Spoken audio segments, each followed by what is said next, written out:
Hello everyone! So I'm here today to talk about Etsy pricing, or not just Etsy pricing, but handmade pricing in general. My best tip would be to look on Etsy, do some research, literally spend a good hour writing down the prices of the shops that are most like you. So let's say you are a knitter and you knit hats, gloves, scarves. I don't know much about knitting, but all the knitting things. Just do a search and write down all of the prices that you find, and this could take you a couple of hours, but it will be worth it, because what you can then do is that you can then identify where your product fits. Now, I'm not a fan of pricing formulas, and I think that could be quite a controversial view. What I am a fan of is making sure that your supplies and your costs bases are covered, and then charge a price that you think would fit into the market that you're trying to get into. Now, when you do this research, you may actually find out that some shops price really high and some price really low.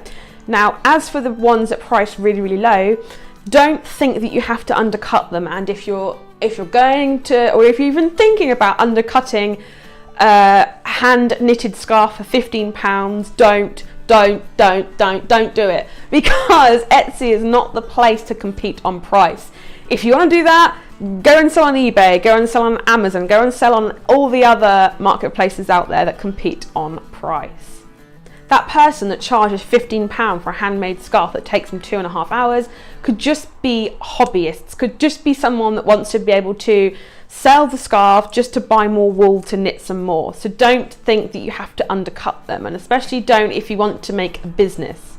You may then find some shops that charge a ridiculous amount of money, or so you think, for a handmade scarf, but at the end of the day, these shops have built a brand that allows them to charge the prices that they're charging. Now, if you see these shops, don't dwell on what they price at. Now, I did this in the beginning. I obsessed over it. I was like, why is there a shop that sells this thing here and I can't sell it for that price? Why am I not good enough? Can I not find the supplies that I need? Don't dwell. At the end of the day, trust me when I say comparing yourself is the quickest way to feel burnt out and generally a bit crap. So once you have your list of your low prices, your medium prices and your high prices, then you have a good idea of the kind of prices that the market can withstand.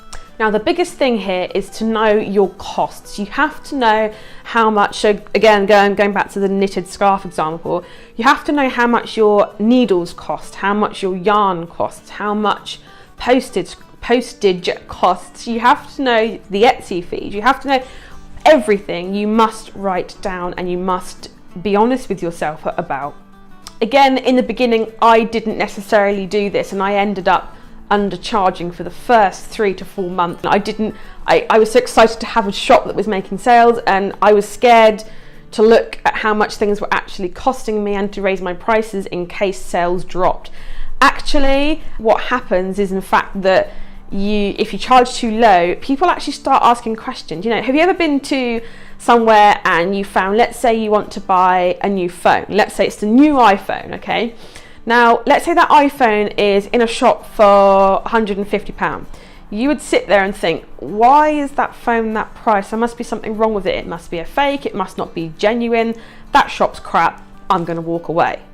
And effectively what you're doing when you price low is you're doing the same thing. And if you've got your branding right and your target market right, and your target market, not anybody else's, but your target market can withstand that price, you're actually doing them an injustice, and you're doing yourself an injustice by charging too low. Now, another thing with costs is that you have to know what you pay yourself. You have to know every hour what wage you would like to make. So let's say a scarf takes you 5 hours to knit, and you're going to charge £20 for that scarf. Now, let's say you're paying yourself £10 an hour. You're immediately undervaluing yourself and your work, especially if you're an expert at knitting or you're an expert at crocheting or anything like that. You're immediately undervaluing yourself, which is not what Etsy or handmade sellers is actually about.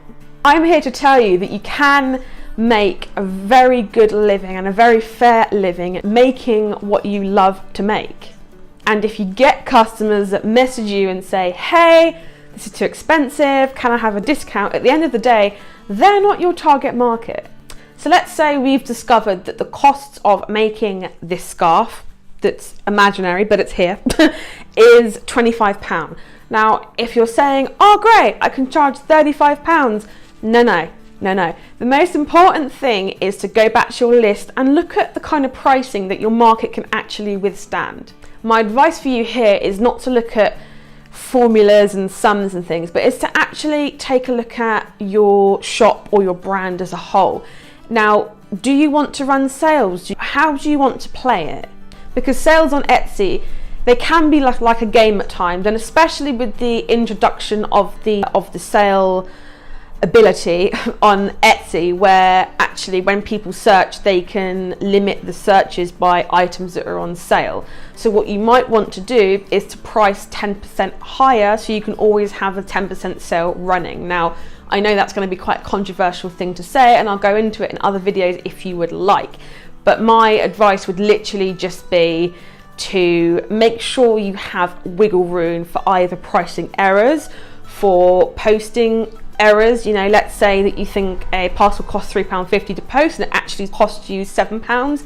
At least you have that wiggle room then to be like, okay, that was a mistake, I'll make sure not to do that again, but at least I have that wiggle room on that sale. And I think running discounts and sales are actually a good thing for all shops, not just large online shops, not just for handmade, but I think running a discount is genuinely a good way to introduce people to your brand in the first place. So definitely the thing not to do would be to just getting comfy in my chair. So definitely the thing not to do would be to underprice yourself. Just please don't do it, because at the end of the day, you are an expert in your craft and people will appreciate that so much more if you're priced fairly. If you like this video, please subscribe, like it, share it with your other crafty friends, and I'll see you in the next one. Now, my tips that you have to, wait, the joys of having a dog hairs literally get everywhere.